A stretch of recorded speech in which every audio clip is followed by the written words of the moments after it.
నమస్కారం. విష్ణు పురాణం 16 భాగంలోకి వచ్చాం. శశాదుని వంశంలో ఉన్నటువంటి రాజులందరి గాథలు శ్రీరాముడి గాథతో సహా మహర్షి తెలియజేస్తున్నారు శిష్యుడికి. తర్వాత ఏం చెప్పబోతున్నారో చూద్దాం. ఈ ఇక్ష్వాకునందనుడైన నిమిగా యొక్క గాథని చెప్తున్నారండి. చాలా విశేషమైన గాథ. ఈ నిమి చక్రవర్తి మన శరీరాల్లో ఇమిడి ఉన్నాడు, మానవ శరీరంలో ఉన్నాడనమాట. ఈయన 1000 సంవత్సరాల పరిమితి, 1000 సంవత్సరాలు పెట్టుకుని ఒక యజ్ఞం చేయాలని సంకల్పించాడట. తన కులగురువైన వశిష్ఠుని రప్పించి ఆ సంకల్పం చెప్పాడు.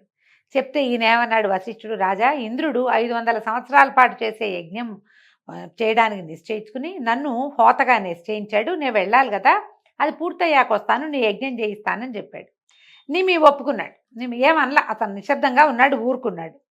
తన మాటకి రాజు సమ్మతించినట్టు భావించి వశిష్ఠుడు వెళ్ళి ఇంద్రుడి యజ్ఞం చేయించడానికి వెళ్ళిపోయి అది పూర్తయ్యాక వచ్చాడు. 500 సంవత్సరాల తర్వాత వచ్చాడట. ఎంత జీవన ప్రమాణాలు ఉన్నాయో చూడండి వాళ్ళకి. అప్పటికి నిమి ఏం చేశాడట, గౌతమ మహర్షిని హోతగా పెట్టుకుని యజ్ఞం చేయిస్తున్నాడు. వశిష్ఠుడు వచ్చేసరికల్లా గౌతముడు హోతగా కనపడ్డాడు, యజ్ఞంలో నెయ్యేస్తున్నాడు, ఆజ్యం పోస్తూ కనపడేసరికల్లా, నేను కదా ఈ వంశీయులకి గురువుని, నీకు తెలియదా, నువ్వు హోతగా ఎందుకు ఒప్పుకున్నావు అన్నట్టుగా చూశాడట.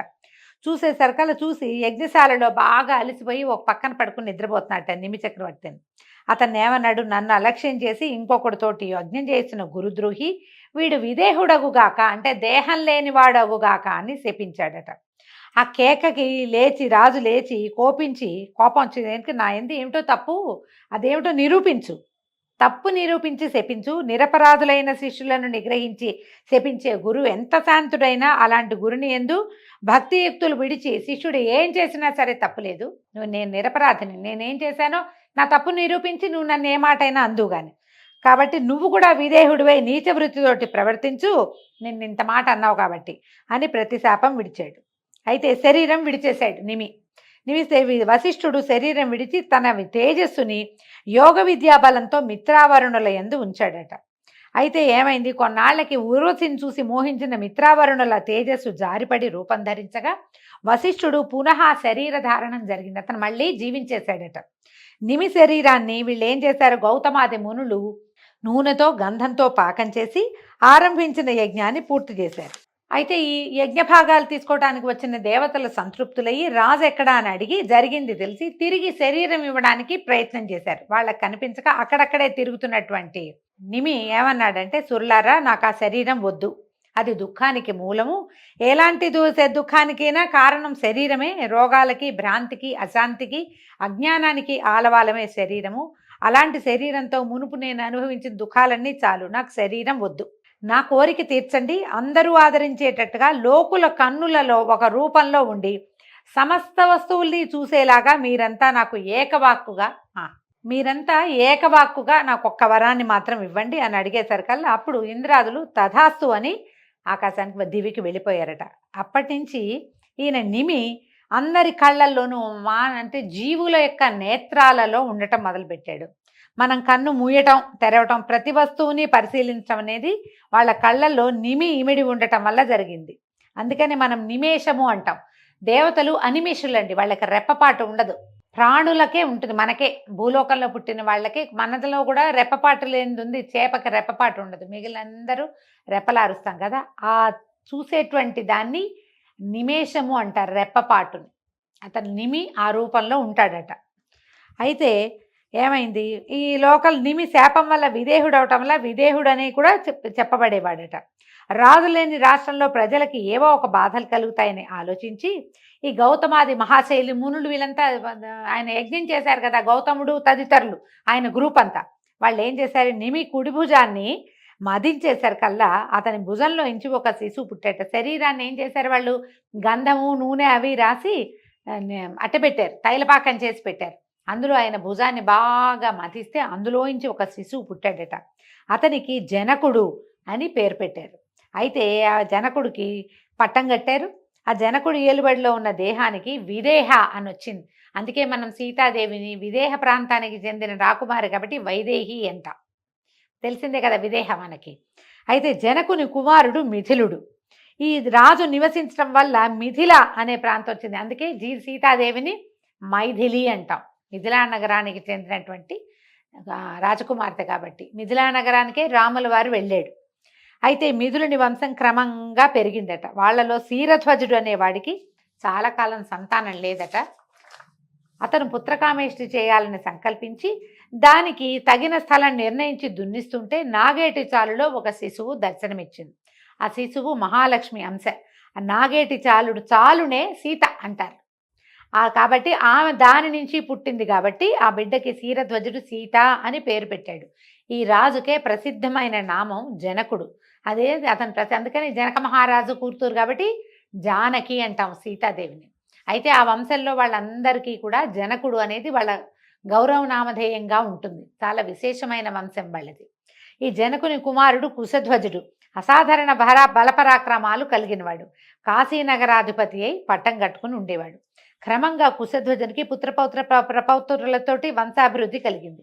విశేషించి చెప్పవలసింది ఏంటంటే ఇంతకుముందు మనం చెప్పుకున్నదే జనక వంశంలో పుట్టిన వాళ్ళందరూ జనక నామధేయులై ప్రభుత్వాన్ని నడుపుతూ ఆత్మవిద్యాపరాయణులై ముక్తి పొందటం. ఇది పూర్వవంశ రాజుల చరిత్ర అని పరాశరుడు చెప్పగా విన్నటువంటి మైత్రేయుడు చాలా సంతోషం గురుదేవ, సూర్యవంశం గురించి చెప్పుకున్నాం కదా, ఇప్పుడు చంద్రవంశ రాజుల గురించి చెప్పమంటే ఇప్పుడు పరాశరుడు చంద్రవంశ రాజుల గురించి చెప్తున్నారు. అంతకు సృష్టికర్త అయిన నారాయణుని నాభిపద్మ నుంచి బ్రహ్మ పుట్టాడు. ఆయన మానసపుత్రుడు అత్రి కుడికంటి నుంచి బ్రహ్మాంశతోటి చంద్రుడు జన్మించాడు. చిన్నతనం అందే చంద్రుడు చలించని మనసుతోటి అకుంఠిత దీక్షతోటి బ్రహ్మని గురించి తపస్సు చేశాడట. ఆ తపస్సుకి మెచ్చి బ్రహ్మ లతలకు, వృక్షాలకు, ఓషధులకు, బ్రాహ్మణులకు, నక్షత్రాలకు అత్యంతము స్రవించే కిరణాలు కలుగునట్లుగాను అధిపతిగా వరం ఇచ్చాడు. కిరణాలకు అధిపతి కూడా చంద్రుడే. తర్వాత చంద్రుడు రాజసూయాది యజ్ఞాలు చేసి అశ్విని మొదలైన దక్షపుత్రికలు 27 మందిని భార్యలుగా పరిగ్రహించాడు. సహజ సుందరాకారుడైన సుధాకరుడు వారితో వినోదిస్తూ ఆనందంగా పెరుగుతూ ఉన్నాడు. అలాంటి వయసులో చంద్రుడు దేవగురువైన బృహస్పతి వద్దకు శాస్త్రజ్ఞానం కోసం విద్యార్థిగా అతని ఇంటనే ఉన్నాడు. గురువుని గురుపత్నిని సేవిస్తూ భక్తితో ప్రవర్తిస్తూ చదువు సాగిస్తున్నాడు. అలా ఉండగా ఒకనాడు గురువు ఇంద్రుడు చేసే యజ్ఞానికి అమరావతికి వెళ్తూ, చంద్ర నువ్వు ఇక్కడే ఉండు, ఇంతకుముందు చెప్పిన పాఠాలు వల్లెవేస్తూ ఉండని చెప్పి వెళ్ళిపోయాడు. అవి చంద్రుడు అలాగే ఉండి గురుపత్నికి అవశ్యమైన సహాయం చేస్తూ చదువుకునేవాడు. గురుపత్నికి చంద్రుని రూపము, అందచందాలు మానసికంగా మార్పు కలిగించాయి. ఆ సుందరి చక్కగా అలంకరించుకుని గోముగా నడుస్తూ చిరునవ్వులు చూపులు తూపులుగా చంద్రుని వద్దకు వస్తూ ఏవేవో పనులు చేస్తూ తిరుగుతూ ఉండేది. గురుదారైనటువంటి తారాదేవి అలా సవిలాసంగా తిరగటము, సన్నసన్నగా అంటూ ఉండటము, కబుర్లు చెప్పటము, ఏకాంతము చంద్రుడికి మనోవికారం కలిగించింది. క్రమంగా కలిసి ఆనందించడంలోకి దిగారు. తారాచంద్రుల విలాస వికార చేష్టలు పెచ్చు పెరిగిపోయినాయి. పరకాంత పైగా గురుపత్ని అనే ఆలోచన లేక చంద్రుడు తారా విలాసాలకి లొంగిపోయి ప్రియురాలుగా చేసుకున్నాడు. ఇలా గడుస్తూ ఉండగా ఒకనాడు చంద్రుడు తారతో అన్నాడు, మన చేష్టలు గురువు గనక తెలిస్తే మన బతుకులు వీధిలో పడతాయి. ఇప్పుడే అటు ఇటు విసవిసలు గుసగుసలు వినపడతాయి కాబట్టి మనం ఇక్కడి నుంచి వెళ్ళిపోదామని చెప్పాడు. చంద్రుడి మాట విని తారేమంది, చంద్ర మన్మధుడు నన్ను నీ దానిగా చేశాడు, ఇక నాకు ఇక్కడ భర్త ఎవరు, నాకు ఇల్లు వాకిలి సంతానం ఎలాంటి ఆశ లేదు, నీ గాఢాలింకరమే నా బతుకు, పద నువ్వు ఎక్కడికంటే అక్కడికి నేను వచ్చేస్తాను నీతో పాటు అని చెప్పింది. తార మాటలు విని చంద్రుడు సరేనని తన నివాసానికి తీసుకెళ్ళిపోయాడు. హాయిగా కలిసి ఉండేవాళ్ళు. దేవగురువు ఇంద్రుని యజ్ఞం పూర్తి చేసి అందరితోటి సంతృప్తిగా సంభావనలు అందుకుని నివాసానికి తిరిగి వచ్చాడు. ఇల్లు చిలుకలేని పంజరంలాగా ఉంది. తార చంద్రునితో వెళ్ళిపోయిందని తెలిసి విచారించి కోపించి వెళ్ళి ఇంద్రుడికి చెప్పాడు.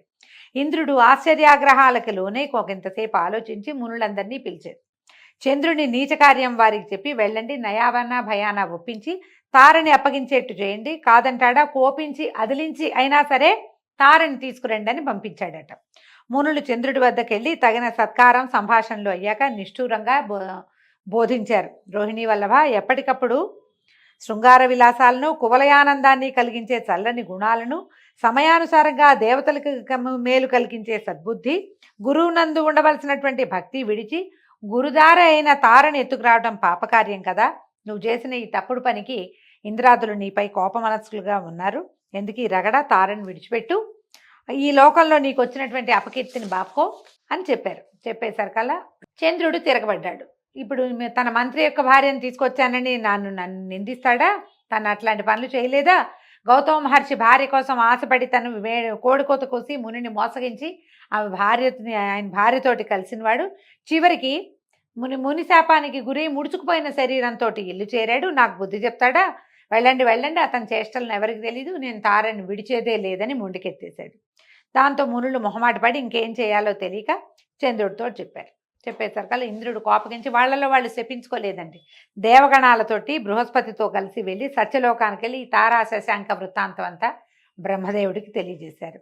ఆయన బ్రహ్మ కోపించి అన్ని విధాల పెద్దలైన మునులను కొంతమందిని ప్రేరేపించి మీరు వెళ్ళండి, చంద్రుడికి నేను చెప్పానని చెప్పి తారని తీసుకురమ్మన్నారు. అనేసరికల్లా సరే. ఆయన ఏమన్నాడు, చంద్రుడు నవ్వుతూ చెప్పాడట, బ్రహ్మ మాటలుగా మీ మాట విన్నాను మంచిదే, కానీ తారని విడిచిపెట్టను.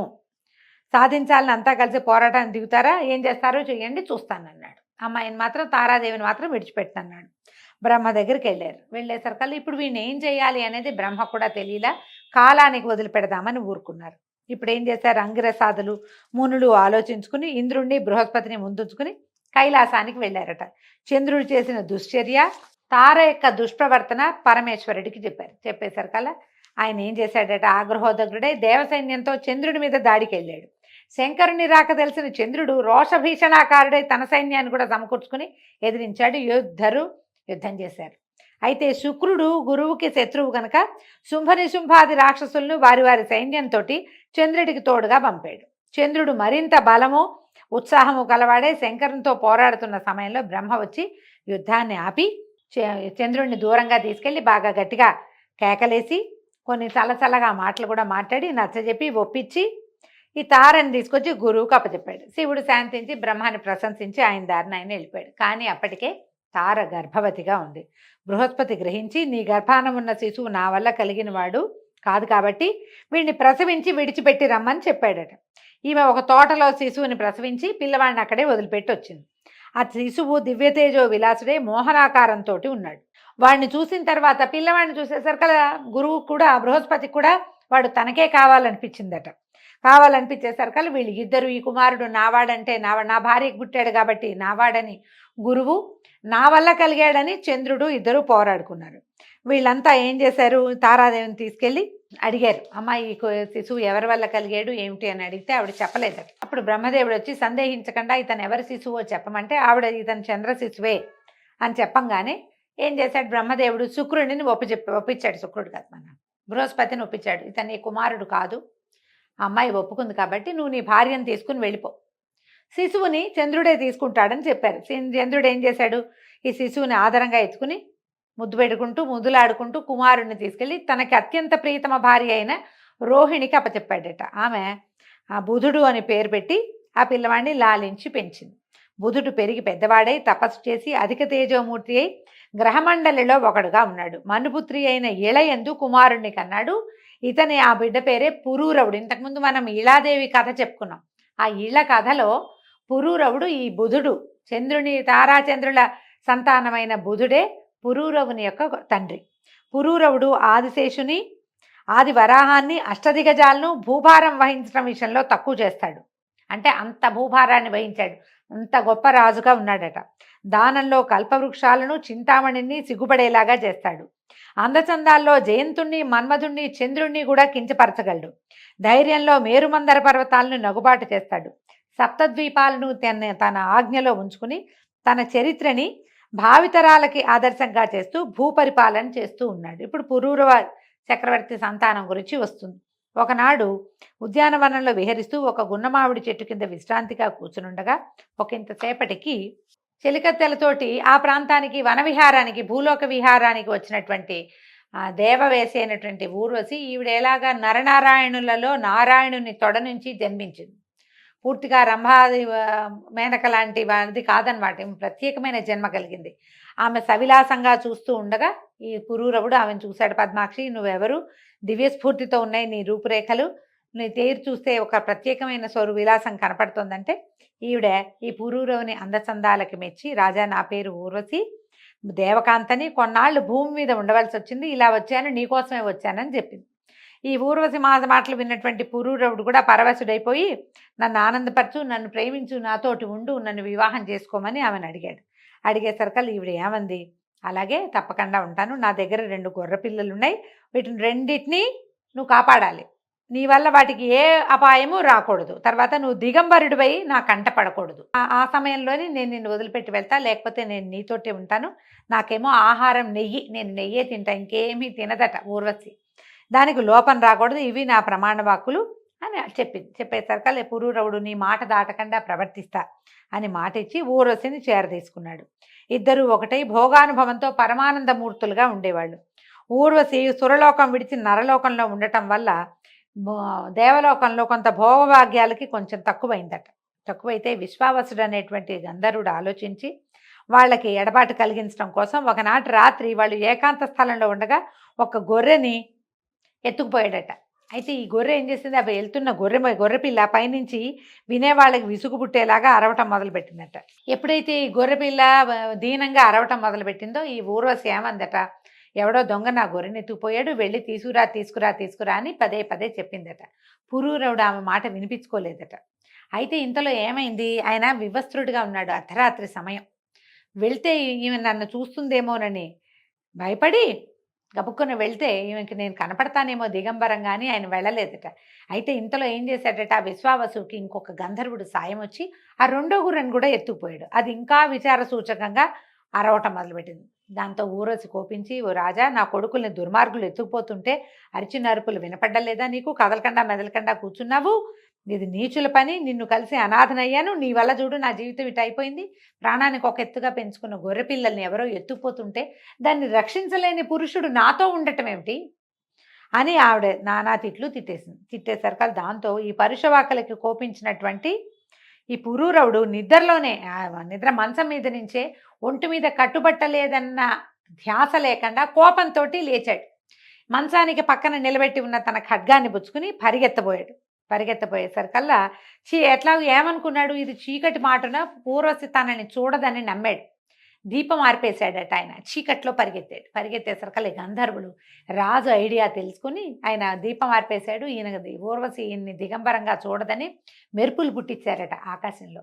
అయితే ఈ పుట్టించిన మెరుపుల్లో రాజు తొందరపాటుతోటి వివస్త్రుడిగా ఉన్న దానిని ఈమె ఊర్వశి చూసేసింది. చూడగానే మొదట చేసిన శపథం ప్రకారము ఆమె దివికి వెళ్ళిపోయిందట. గంధర్వులు ఆ రెండు గొర్రె పిల్లల్ని కింద పడేశారు. వాటి వెనకాల పరిగెత్తిన రాజుగారు రెండు గొర్రె పిల్లలు పుచ్చుకుని వెనక్కి తిరిగి వచ్చేసరికి ఏముంది, గొర్రె పిల్లలు ఉన్నాయి, ఊర్వశి లేదు. దాంతో మతిపోయిందట ఆయనకి. తర్వాత ఏమైంది, ఇక అట్లా ఆమె కోసం వెతుకుతూ ఉండేవాడు, మతిపోయిన వాళ్ళకి. అలా తిరుగుతూ ఉండేవాడట. రాజ్యాన్ని వదిలేశాడు. ఇప్పుడు కురుక్షేత్రానికి చేరి అక్కడ సరస్సులో చెలికత్తలతో ఉన్న ఊర్వశిని చూసి పరమానందంతో ఆమెను కౌగలించుకున్నట్ట, ఆవేశంతో అన్నట్ట, పువ్వు తాబీలాగా కలుసున్నాం మనిద్దరము, నువ్వు నన్ను విడిచిపోవటం కుదురుతుందా? ఆ రోజు నుంచి నేను ఉన్మత్తుణ్ణి అయిపోయాను. అదృష్టవశాత్తు నాకు కనిపించావు, నన్ను కాపాడు, నాతో ఉండు అని బతిమలాడాడట. ఈ పురూరవుడి మాటలు విని జాలిపడిన ఊరతంది, రాజా, ఎదురులేక ఈ జగమంతా ఏలే రాజువి, ఇలా దీనావస్థకి చిక్కేవంటే దైవ సంకల్పం అనుకోవాలి. సరే, నేను నీతోటి ఇవాళ ఉంటానని ఆ రాత్రి ఆయనతోటే ఉందట. అయితే తెల్లవారు చెప్పింది, నేను ఈ పూట గర్భవతినయ్యాను, అచిరకాలంలో చక్కటి కుమారుడు కలుగుతాడు, ఆ సమయానికి నువ్వు మళ్ళీ రా, నువ్వు నీ రాజ్యంలోనే ఉండవు, దయచేస్తావు కదా, అప్పుడు వస్తావు కదా అని రాజుని సంతోషపెట్టి, నేను నీతోనే ఉన్నాననుకో, నేను ఎలాగో గర్భవతిని, నేను కొంచెం ఏకాంతంగా రెస్ట్ తీసుకుంటూ ఉండాలి కాబట్టి నువ్వు వెళ్ళిపోమంది. అప్పుడు ఆయన నగరానికి వెళ్ళిపోతే ఈవిడ తన చెలికత్తెలకి ఈ విషయం అంతా చెప్పిందట. చెప్పేసరికి చెలికత్తెలు అన్నారు, రెండో మన్మధుడిలాగా ఉన్నాడు, అసలు ఆయన చూడంగానే మాకు కూడా మనసు చెల్లించింది, అలాంటి వాడిని నువ్వు ఎందుకు విడిచిపెట్టాలి, నువ్వు మరికొంతకాలం ఈ రాజును సంతోషపెడుతూ అతనితోటి ఉండమంటే ఈవిడేం చేసింది, సరేనని మళ్ళీ రాజుగారి దగ్గరికి, పురూరవుడి దగ్గరికి వచ్చి కొంతకాలానికి కుమారుడు కలిగాడట. వరుసగా 5 కుమారులు కలిగారు. అయితే ఈ విశ్వావసుడు అనే గంధర్వుడు మొదట గొర్రె పిల్లల్ని ఎత్తుకుపోయి ఊర్వశిని ఎడబాటు కల్పించాడు కదా, అతను కొంతమంది గంధర్వులతోటి ఇతని దగ్గరకు వచ్చి, రాజా, నీకు ఊర్వశికి ఎడబాటు కలిగించి ఎన్నో బాధలు పెట్టాము నిన్ను, అవన్నీ మర్చిపో, నీకు ఒక వరం ఇస్తాము, కోరుకోమన్నట్ట. అప్పుడు ఈయన ఏమడిగాడు, శత్రుభీకరమైన పరాక్రమము, రథగజ తురగాది సమృద్ధమైన రాజసంపద, ఇంద్రియాలని జయించే శక్తి, మిత్రులను బంధువులను దీనులను ఆదరంగా పోషించగలిగేటువంటి ఆర్థిక స్థితి, ఊర్వశితోటి సహజీవన సౌఖ్యము ఇలా కోరుకుంటే ఆ విశ్వావసువు తథాస్తు అని ఒక అగ్నికుండికని ఇచ్చాడట. ఇచ్చి దీంట్లో ఉన్నటువంటి అగ్నిని 3 భాగాలుగా చేసి యజ్ఞం చేస్తే నీ కోరికలన్నీ నెరవేరుతాయి చెప్పారు. చెప్పేసరి కల్లా ఈ రాజుగారు అది అగ్నికుండికని పక్కన పెట్టుకున్నాడట. అయ్యో వరం కోరుకో అని గంధర్వులు అనంగానే ఈ అగ్నికుండికని అడిగి తీసుకున్నాను. ఊర్వశిని నాకు ఇచ్చేయండి అని అనలేకపోయాను. ఇంకా యజ్ఞాలు కొండన్నవి ఏంటి ఆమె మీద అపరిమితమైన ప్రేమ కలిగి ఉన్నవాడిని, నాకు ఊర్వశే కావాలని నేను ఎందుకు కోరుకోలేదు అని చాలా ఆలోచించుకుంటూ ఇక నేను ఇక్కడ ఉండనని ఆ అగ్నికుండికని ఏం చేశాడు, అక్కడెక్కడో పెట్టేసి ఇంటికెళ్ళిపోయాడట. అడవిలో వదిలేశాడు. ఆయనకి అంటే మనసు పరిపరి విధాల పోవటం మానవులకి ఇలాగే ఉంటుంది. తీసుకుంటే ఎందుకు తీసుకున్నావా అనిపిస్తుంది, వదిలేస్తే ఎందుకు వదిలేసామా అనిపిస్తుంది. ఇంటికెళ్ళిపోయాడు. ఇంటికెళ్ళిపోయాక ఆయనకు అనిపించింది తెల్లవారుజామున మెలకు వచ్చేసరికి, అయ్యో ఎంత తెలివి తక్కువతనం, గంధర్వులు ఇచ్చిన అగ్నికుండికని అక్కడే వదిలిపెట్టానే, పోయేది తీసుకొచ్చి దాంతో యజ్ఞం చేస్తానని అగ్నికుండిక కోసం మళ్ళీ వెనక్కి వెళ్ళాడు. రాత్రి ఒక ఊహ వచ్చింది, తెల్లవారేసరికి ఊహ మారింది. మన ఊహలు మారుతాయి కానీ విషయాలు కూడా అవే మారిపోతాయి కదా. మన ఊహ ఎట్టా మారిందో విషయం కూడా మారిపోతుంది. అక్కడికి వెళ్ళేసరికల్లా ఏమైంది, ఆ అడవిలో ఆ అగ్నికుండిక లేదు. ఏ కుండాన్నైతే వాళ్ళు ఇచ్చారో దాంట్లో ఆ అగ్నిని పెట్టి అది ఎక్కడ కనిపించాలి. అటు ఇటు వెతికి చూస్తే ఒక జమ్మి చెట్టు, ఒక రావి మొక్క, దాంట్లో ఒక రావి మొక్క కనపడ్డాయిట. అప్పుడు ఏమనుకున్నాడు, ఓ ఆ అగ్ని ఈ చెట్టుగా మారి ఉంటుందని మునులను రప్పించి ఏం చేశాడట, ఈ వేదమాతృకమైన మంత్రాన్ని ఉచ్చరిస్తూ ఆ చెట్టుని నరకడానికి సంసిద్ధుడయ్యాడు. ఆ పని కాగానే ఆ మంత్రాక్షరాల సంఖ్యతో సరైన అంగుళాల నిడుపున అరణిని కల్పించి అగ్నిని సృష్టించి అందరూ అద్భుతంగా ఉంది అని చెప్పేటువంటి యజ్ఞాన్ని నెరవేర్చాడు. దాని ఫలితంగా ఊర్వశి అతని సొంతమైంది. అలా కోరిక తీర్చుకుని అన్ని లోకాల్లోనూ ఊర్వశితోటి విహరిస్తూ వచ్చి రాజ్యాన్ని నీతియుక్తంగా జనరంజకంగా పరిపాలిస్తూ ఉన్నాడు. దీంతో ఊర్వశీ పురూరవ సంవాదము పూర్తయిందండి. ఈరోజు దీంతో సమాప్తం. రేపు ఉదయం మళ్ళీ తరువాయి భాగంలో కలుసుకుందాం. నమస్కారం.